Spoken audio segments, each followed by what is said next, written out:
In 2011, 561,437 people served in the military. Among one of them was Jack Henry Brown, who was just joining the Army and heading to Fort Sill to start his Army career. Staff Sergeant Jack Henry Brown was born in Rochester, New York to Deborah DeSantis Brown and Christopher Brown. He has one sister named Nora Jock. She is married to a Master Chief in the Marines. Mr. Brown attended East Ridge Senior High. When he was a kid, he looked up to veterans, and he knew he wanted to be in the Army. He would talk to the Army recruiters at his school and join when he was old enough. He wanted to be in the Army because his grandfather was in the Army. I've had several relatives had served in the Army. Main one being my grandpa on my mother's side, who I called Pepe. He served during World War II as an infantryman. And so he was kind of my main motivation for joining the Army. He did decent on the ASVAB. His parents were proud of him for joining the Army, but they were also nervous. When he got to Fort Sill, Oklahoma, he trained in AIT. He had a multitude of drill sergeants, them being Drill Sergeant Myers, Drill Sergeant McKinney, and Drill Sergeant Wood. He trained to be a forward observer. A forward observer finds coordinates to fire artillery and find coordinates in general.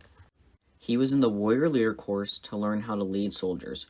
It is now known as Basic Leaders course. In basic training, Jack Henry was taught how to use radios, how to read maps, how to call in fire, and how to call in artillery. By the end of basic training, Mr. Brown was promoted to a private first class. Basic training was 9 weeks long, plus a week of processing. After basic training, he went to advanced individual training. At his first duty station in Fort Benning, Georgia, he got his first assignment after basic training.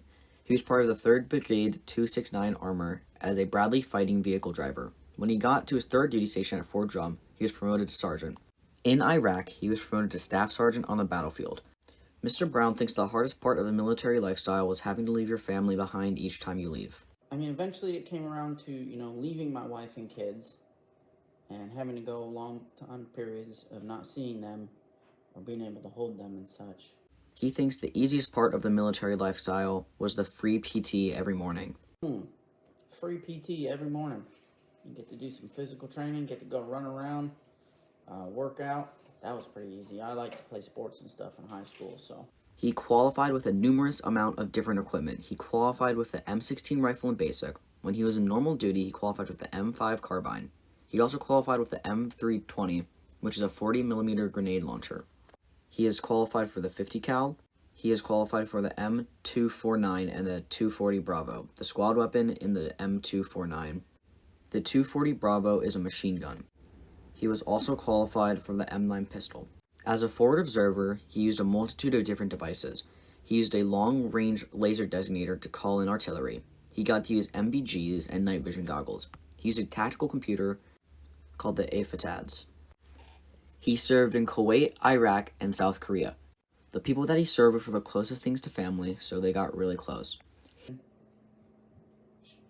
Almost kind of doing what you signed up for. You'd go over there, you'd only have those people to rely upon, and, they'd become about as close as family as you could while you're over there. He was part of Operation Spartan Shield and Operation Inherent Resolve. He was part of a quick reaction force in Kuwait in case anything happened in the Middle East. He was there as a backup force. He said you could go about your regular day. It could either be paperwork or fieldwork, and he would have PT. He said it wasn't an ideal location for a forward observer due to them liking being up high. For Operation Inherent Resolve, he was in a radio platoon. He really enjoyed being a forward observer because you could get the best of both worlds, being field artillery but being with the infantry.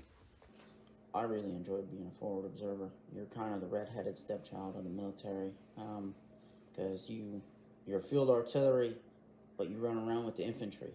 So neither of them really want you. So we're kind of like a little small group within the military. There's not a lot of us. When he was in Iraq, he was with NATO, so he got to meet people from the Danish and Scots army and learned what it was like in their countries. He was in Korea to run mock scenarios for if North Korea invaded. He stayed in touch with family and friends back home with the computers they would have at the forts. He earned 12 medals, the biggest being the ARCOM with C device. On his last day of being in the Army, he was at Fort Stewart, Georgia. He went around and said goodbye to everyone. He has continued friendships from the Army into his civilian life through the internet. A life lesson he learned from the military is to go into everything with confidence. His time in the military has affected his view on war because he doesn't want to see his friends hurt. A message he would like to give future generations is to do your hardest at anything in life. The GI Bill has helped support his education, helped him further support his education after the military. Oh, the GI Bill is most definitely supporting my education. I love the fact that I can use that, and governments. That's kind of a big thing, like with all the pros and cons of being in the military, going away and such. You know that on the back end you're going to be taken care of. In conclusion, Mr. Brown has had a very successful military career. Thank you for your service in helping protect America.